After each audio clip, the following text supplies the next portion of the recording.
Olá, este é o Poder Entrevista. Eu sou Gabriel Buz, editor assistente do Poder 360 e vou entrevistar o deputado federal Saulo Viana, do União Brasil do Amazonas. Saulo Viana tem 38 anos, foi deputado estadual de 2019 a 2023, passou pelo Cidadania, PTB e agora está afiliado à União Brasil. Em 2022 foi eleito para o seu primeiro mandato como deputado federal, sendo o terceiro mais votado do Amazonas com 127 mil votos. Agora, na Câmara dos Deputados, é integrante do grupo de trabalho que discutirá a reforma tributária. Deputado, obrigado por ter aceitado o convite. Obrigado, Gabriel. À disposição. Essa entrevista está sendo realizada ao vivo no estúdio do Poder 360, em Brasília, em 15 de fevereiro de 2023. Para ficar sempre bem informado, inscreva-se no canal do Poder 360, ative as notificações e não perca nenhuma informação relevante. Eu começo essa entrevista perguntando qual vai ser a sua atuação dentro desse grupo de trabalho que vai discutir a reforma tributária. Primeiro, essa reforma tributária, como já foi dito algumas vezes, é a reforma mais importante do Brasil, do país. E foi instituído, com a data de hoje, um grupo de trabalho que vai discutir, que vai conversar sobre o tema, que vai poder ouvir também as entidades de classe, os setores da economia, estados e municípios também, por conta da complexidade que tem essa discussão. Não é à toa que tem quase 30 anos que é debatido isso na Câmara Federal. E aí agora a gente vai ter a oportunidade, mais uma vez, de poder conversar sobre esse assunto, tratar dessa reforma que é muito importante. A gente tem aí muito entusiasmo de que, de fato, agora essa reforma tributária vai acontecer. Senhores, entre colegas, têm conversado sobre esse assunto. Como o senhor falou, a reforma ela é discutida há mais de 20 anos. Todos sabem já é de consenso que depois do Carnaval iniciam os trabalhos. Existe uma previsão de data para o grupo de fato começar a trabalhar, se reunir e discutir?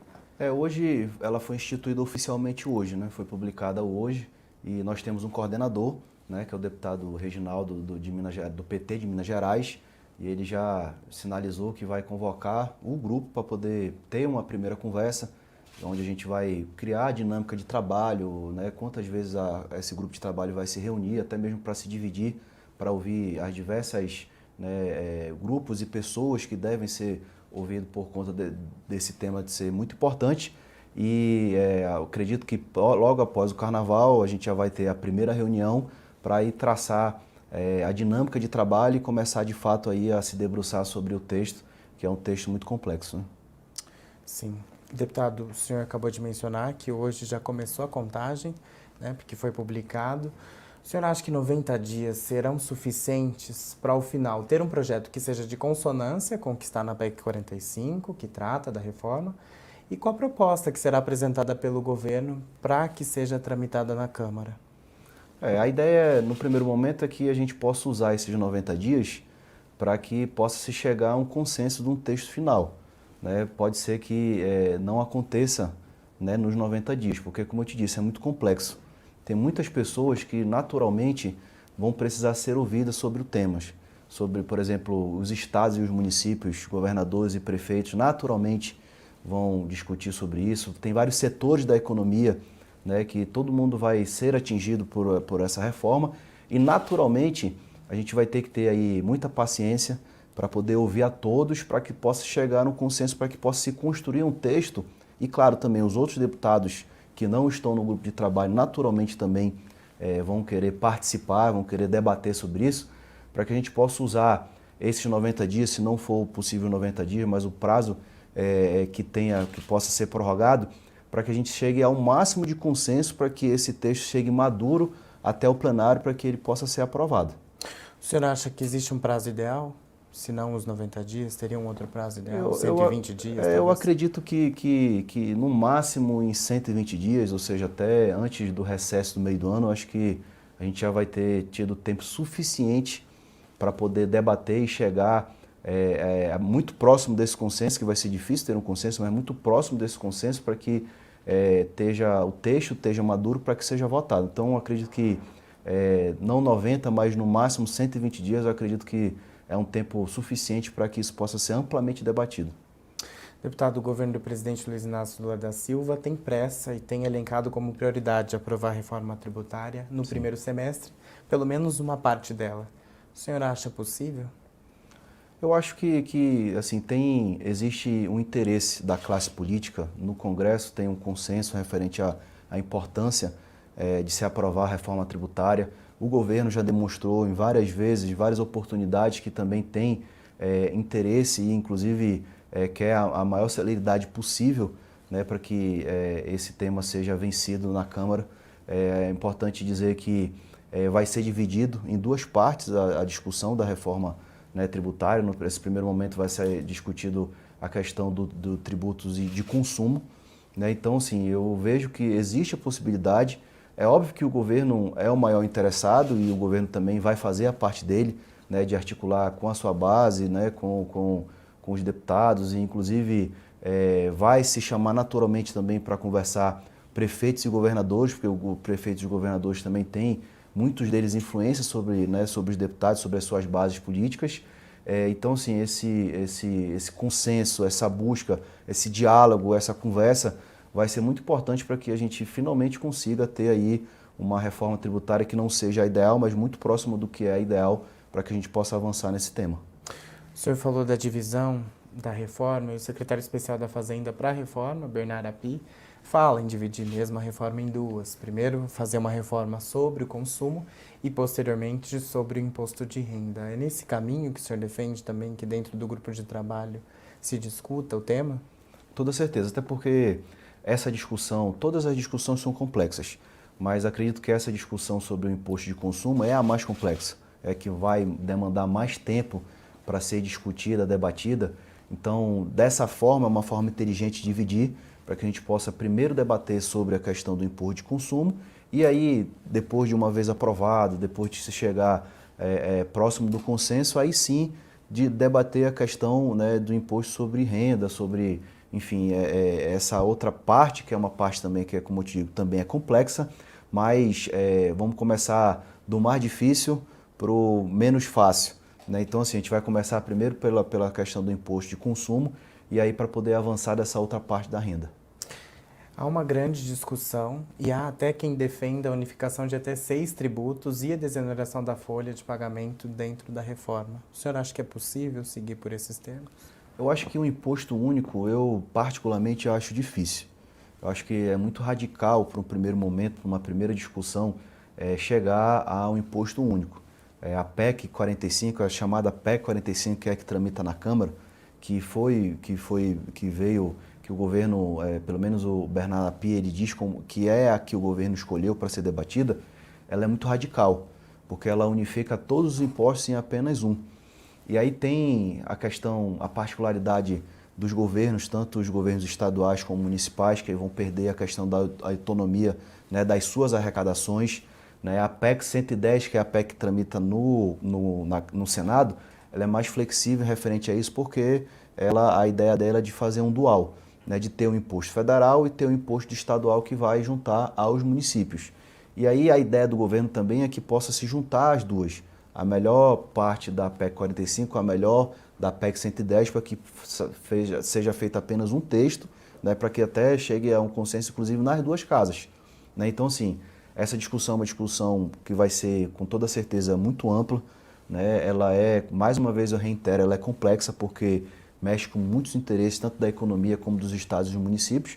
E a gente vai, nesse debate, o grupo de trabalho foi criado para isso, para poder debater, para que a gente possa chegar nesse consenso. O que é fato é que o Brasil precisa avançar nessa questão da reforma tributária, vai ser muito importante para o país, para o desenvolvimento do país, para o novo momento que o Brasil pretende viver nessa questão, principalmente da economia, da reindustrialização, enfim, da geração de emprego e renda, e passa pela questão da reforma tributária, e isso vai ser algo que a Câmara vai enfrentar e a gente assim, tem muito assim, vontade de poder fazer que ela saia do papel.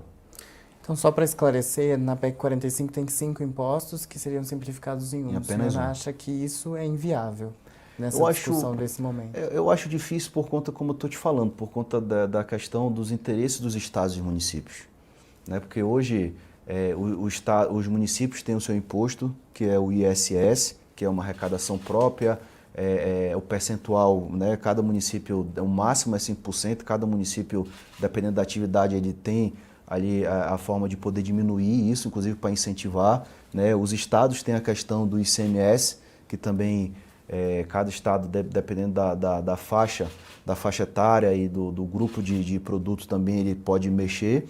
E o governo federal, no caso, tem os impostos, né, que são inerentes ao governo federal. E aí isso dá uma independência, né? Na PEC 45 ele junta todos para que seja um único imposto, né? Para que e o governo vai arrecadar todos eles para poder redistribuir.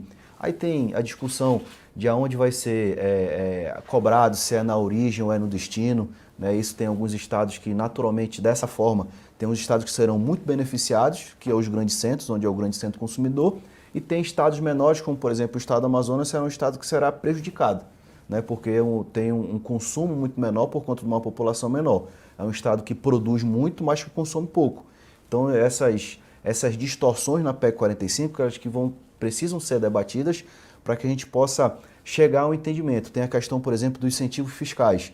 Tem vários setores da economia que têm muitos incentivos fiscais, que nessa discussão, na forma como está hoje, esses estados irão pagar mais tributos. Então ninguém quer pagar mais, né? Enfim, então assim, tem que ter muita ginástica, muito jogo de cintura para que a gente possa chegar a um meio termo, para que todos sejam contemplados, mas que a gente possa principalmente simplificar a quantidade de impostos que pagam no Brasil hoje, que é absurda, né? Sim.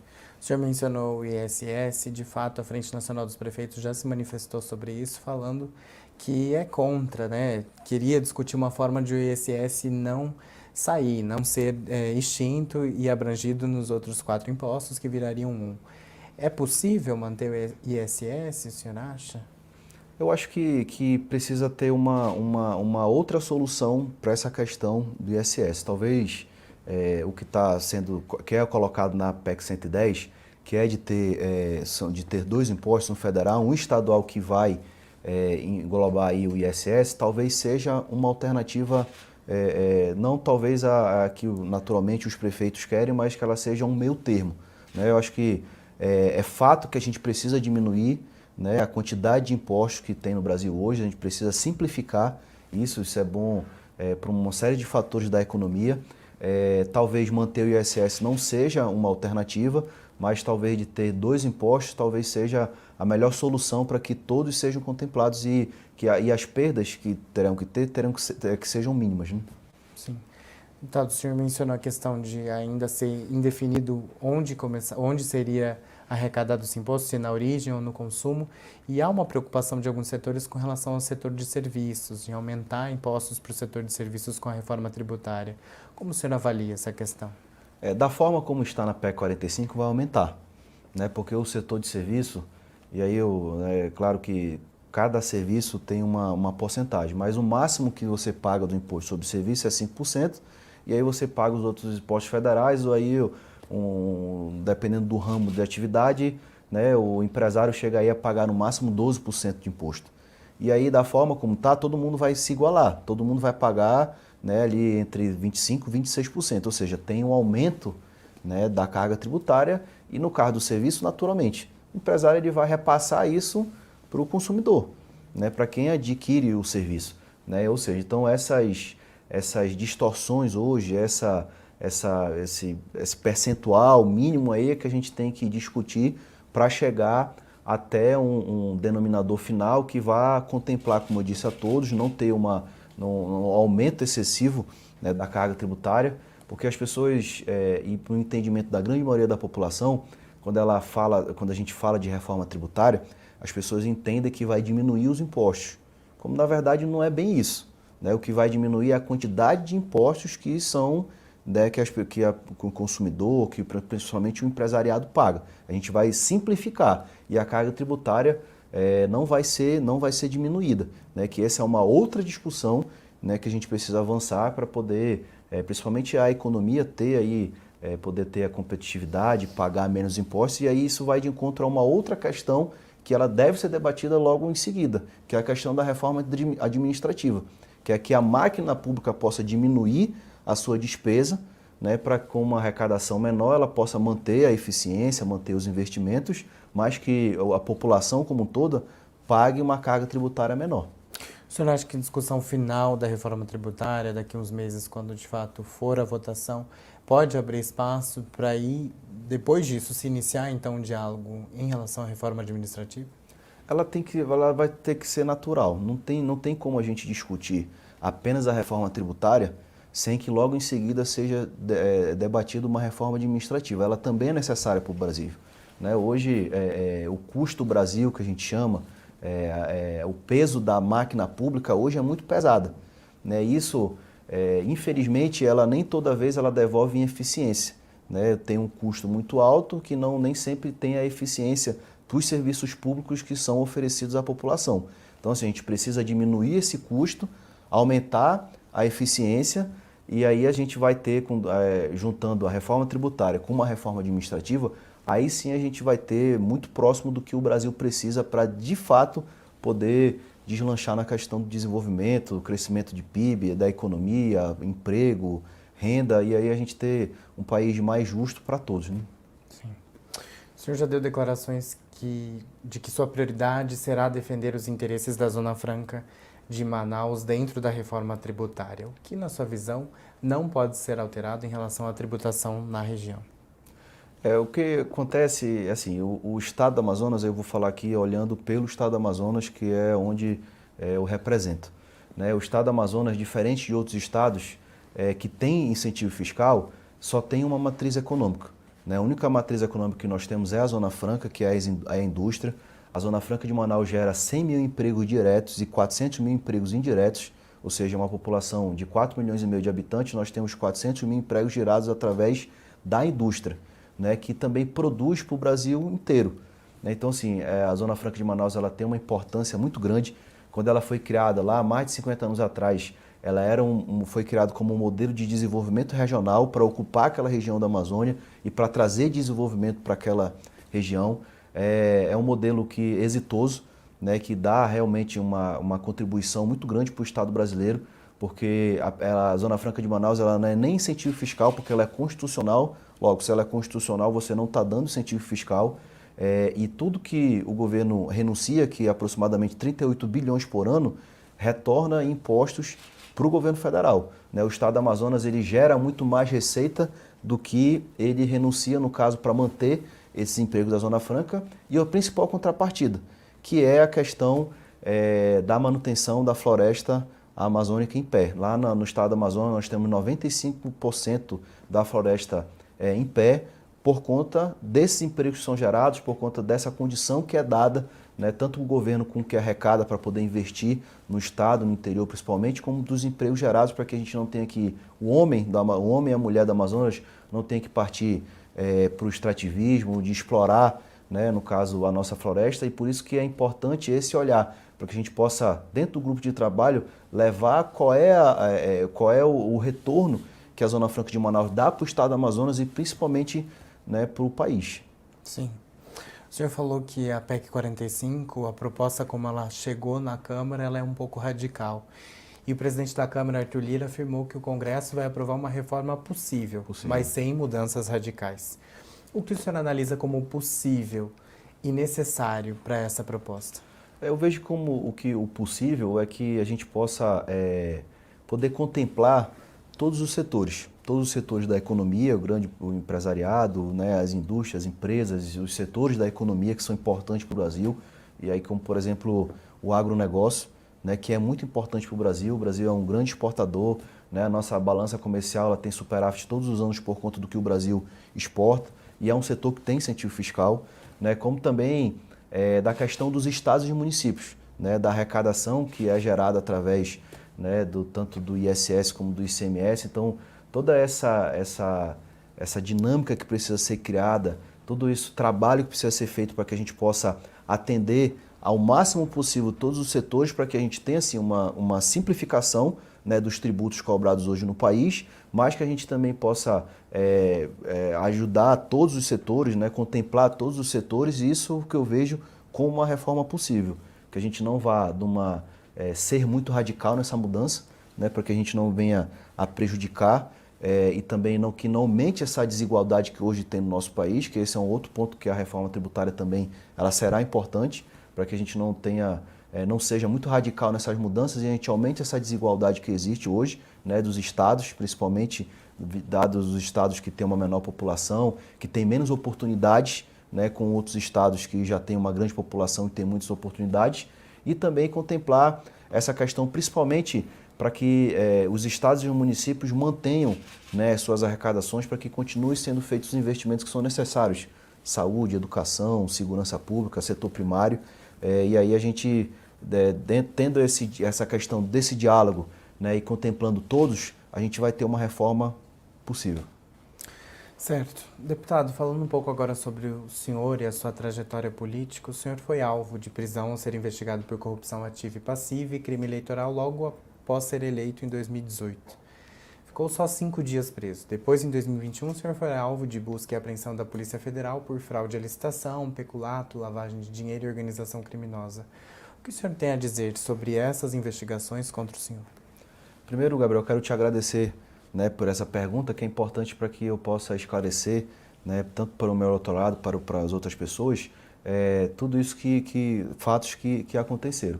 Sou muito tranquilo em relação a isso, porque desde quando isso aconteceu até hoje eu nunca fui denunciado porque não tem provas e não tem mesmo nenhum tipo de provas que possam me incriminar, que eu possa ser indiciado e responder a processo. Sou muito tranquilo referente a isso, sempre esclareci, principalmente para a Justiça, todos os fatos que foram apontados e eu não tenho processo porque eu não fui denunciado e tudo que tenha para responder, já respondi.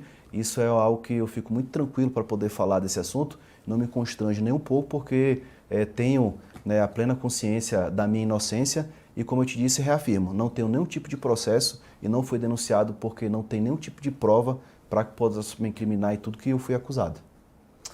Eu também queria abordar o seu partido, União Brasil. O partido tem ministros no governo, mas segue dividido sobre dar votos no Congresso para o Planalto. O senhor vai votar com o governo Lula ou pretende ficar independente? Hoje o Partido União Brasil isso foi definido com uma reunião de bancada. O Partido União Brasil é um partido que ele caminha hoje independente, né? Independente, tudo que for benéfico para a população brasileira, tudo que for que trouxer melhorias para o Brasil, naturalmente o partido vai votar a favor. E o que for pautas que o partido não concorda ou algo que seja ruim para a nação, o partido vai votar contra. Eu mantenho a linha do partido de ser independente, de tudo que for beneficiar a nossa população a gente vai votar e a gente está à disposição do governo para poder construir principalmente as pautas que são importantes para que o Brasil possa entrar novamente na rota do desenvolvimento, da questão, da gente possa vencer essa questão da desigualdade, a questão da fome, essa questão muito importante como, por exemplo, a reforma tributária. O que a gente vai discutir, e o governo tem interesse total nisso, e o governo faz parte disso, o que a gente discutir dentro do grupo de trabalho, que for um consenso, que o governo também apoiar, o Partido União Brasil vai votar porque é de interesse da nação. E o que for que o partido entender que são pautas que não vão beneficiar a população, que são pautas antagônicas do que o partido defende, naturalmente o partido vai votar contra. Assim vai caminhar União Brasil dentro da Câmara, apesar do partido fazer parte do governo federal e aonde o partido faz parte do governo federal, que em 3 ministérios eles foram oferecidos pelo presidente Lula para que o governo pudesse indicar nomes, indicar quadros dos partidos para poder contribuir com o governo, e a Câmara caminha independente, né, nas votações e fala-se muito, né, de que o Partido União Brasil não fez entregas, que o partido faz parte do governo, mas que ainda não fez entregas concretas para o governo. É óbvio porque não tem como fazer entrega, porque até então não teve nenhum tipo de votação que o governo precisou de entregas, né? E o líder do nosso partido, que é o deputado Almar Nascimento, que eu tenho uma relação e um carinho especial, fala algo que é muito importante. As entregas que o partido precisa dar vai ser lá no painel, na hora de votações que são importantes para o governo, que o governo precisar dar articulações do partido da base, dos outros partidos, que o governo poder trazer qual a importância, né, o que isso vai significar de benefício para a população, é quando o partido vai ter que fazer vai votar contra ou a favor, vai fazer a dita entrega que é cobrada do União Brasil e assim a gente vai caminhar de forma independente. Certo. Deputado, o senhor está chegando agora na Câmara e eu gostaria de fazer um jogo rápido. Claro. Vou falar sobre alguns temas e o senhor responde brevemente qual a sua percepção sobre o assunto e se o senhor é a favor ou o contrário. O senhor é a favor ou contra uma flexibilização na lei que permite o aborto? Só para detalhar, hoje o aborto já é permitido apenas nas seguintes condições: quando a gravidez é resultado de estupro, oferece risco à vida da mulher e em casos de anencefalia do feto, ou seja, quando há malformação do seu cérebro. Eu sou a favor que a gente possa discutir isso, né, que possa ter uma flexibilização. Eu não sou a favor do aborto, mas eu sou a favor que em algumas situações, como essa que você falou que já está hoje na lei, e algumas outras que possam acontecer, que a gente possa discutir para que isso possa ser amadurecido, para que a gente possa aí sim votar uma flexibilização que é importante, principalmente para resguardar ali a questão da mulher, principalmente, né?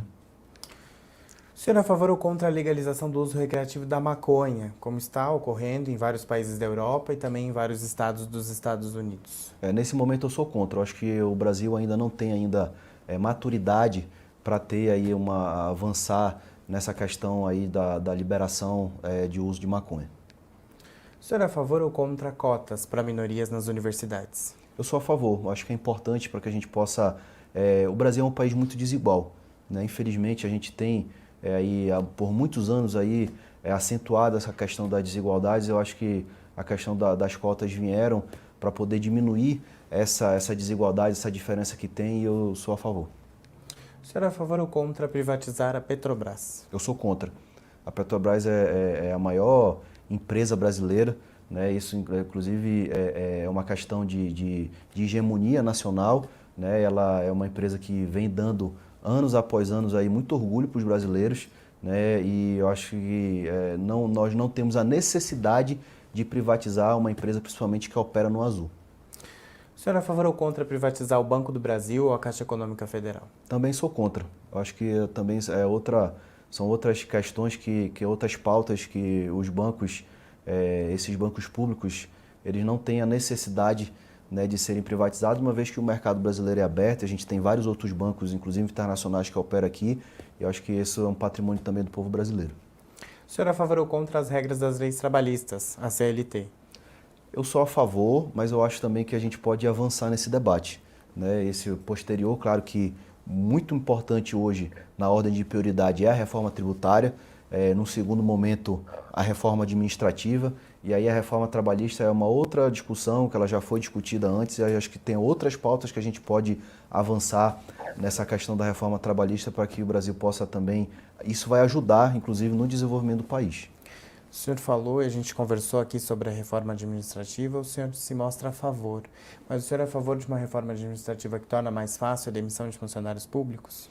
Eu acho que os funcionários públicos eles precisam ter metas para serem alcançadas, né? Hoje, da forma como está na legislação, o funcionário público ali ele tem ali a instabilidade funcional dele e ele é muito vinculado a isso, muito preso a isso, né? Ele tem ali o horário dele de sair, o horário dele de entrar, o horário dele de sair, produtividade muito baixa e tem vários setores, de secretarias de Estado, em prefeituras, e o que eu estou falando aqui, muitas pessoas vão se identificar com isso, aonde o funcionário público estatutário, que tem ali uma estabilidade funcional, ele preza muito por cumprir apenas o horário dele, e quem carrega o piano, quem toca mesmo, são os cargos comissionados.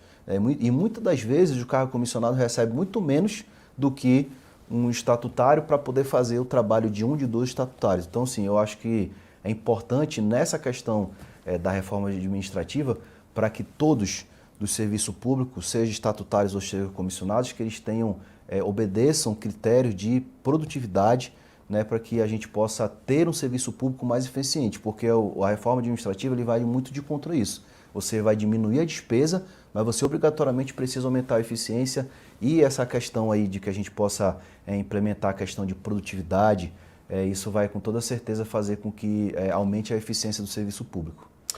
O senhor é a favor ou contra a medida provisória do COAF baixada por Lula, que tirou a COAF do Banco Central e transferiu o órgão para o Ministério da Economia? Eu sou contra, eu acho que inclusive essa é uma pauta que já foi discutida, né? Na legislatura passada isso foi uma matéria que foi votada inclusive pelo Congresso e da forma como está, eu acho que é a forma como foi votada é a forma certa, né, de se manter onde estava e eu acredito que o governo terá dificuldade, porque em conversas nos corredores da Câmara, dentro da bancada, por exemplo, do União Brasil, a grande maioria dos deputados são contra, né, esse retrocesso. E eu sou a favor de se manter como foi a lei votada. Do Banco Central. Do Banco Central. O senhor é a favor ou contra mudar a regra do teto de gastos, que obriga o governo federal a ter um limite para as despesas anuais com base na receita e no que foi o desempenho da inflação do ano anterior? Eu sou a favor do teto de gastos. Porém, eu sou a favor também que alguns setores do governo, da economia, elas estejam fora do teto de gastos, como, por exemplo, a questão da saúde e da educação. Porque a gente vive num país, né, por exemplo, o nosso Sistema Único de Saúde, o SUS, ele é muito grande, ele contempla tanto a questão da média e alta complexidade, como a atenção básica. A gente está muito aquém ainda do que a gente precisa, apesar do Brasil ser uma referência, mas, por exemplo, eu posso falar do meu estado, né? O meu estado é um estado onde o sistema de saúde ele é universal. O que eu digo com universal? A alta complexidade. E aí eu vou falar do município de Manaus, que é a nossa capital. É o único lugar onde tem um atendimento de alta complexidade, ou seja, um motoboy que sofreu um acidente, tiver um traumatismo craniano e precisar de um tratamento de alta complexidade, ele vai ter que ir para um hospital público do estado na capital Manaus. E a mesma forma de uma pessoa que sofreu um acidente no município, por exemplo, de Parintins, fica a 380 quilômetros de Manaus. Ele também vai ter que ser removido para ser atendido na capital, na cidade de Manaus. Ou seja, a saúde, a média e alta complexidade, ela está toda concentrada na capital, né? E aí a gente tem esse atendimento que eu digo, por mais que uma pessoa que tenha, por exemplo, um plano de saúde e sofrer esse mesmo acidente na cidade de Manaus, ele não vai ser encaminhado para o hospital particular, ele vai ser encaminhado para o hospital público. Ou seja, a nossa saúde é muito complexa, né? Como também a questão da educação. O Brasil precisa avançar muito na questão da educação e aí a pandemia trouxe também um déficit intelectual para o Brasil que a gente vai demorar muito ainda para alcançar. Eu sou a favor de que saúde e educação fique fora do teto de gastos para que possa ter um investimento maciço e a gente avançar nessas pautas e o resto pode se manter para que a gente possa ter aí a chamada âncora fiscal e manter aí a questão aí do teto de gasto, né? O senhor conhece o projeto de lei contra fake news em tramitação no Congresso? Não. É a favor ou contra ele? Eu conheço pouco do texto, né? Mas o que eu posso dizer é que eu sou a favor, precisa ter uma regulamentação.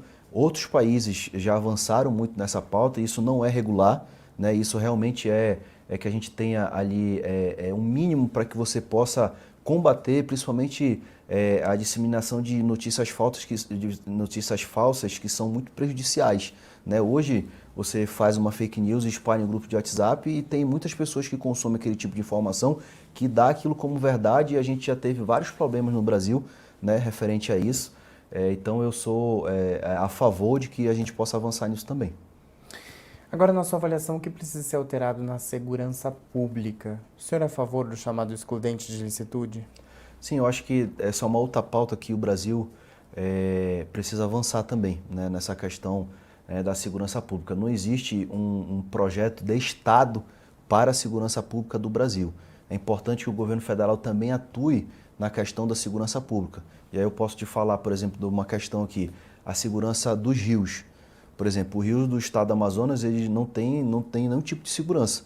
Lá as empresas de navegação que atuam, elas precisam andar com segurança armada, né? E já teve vários casos de terem assassinatos, inclusive, nessa questão, e também dos barcos, né? No Amazonas, as nossas estradas são os nossos rios. Ou seja, tem um fluxo muito grande de passageiros e também não tem nenhum tipo de segurança. Isso avançou muito no estado do Amazonas e tem outros estados brasileiros também que têm essa mesma deficiência.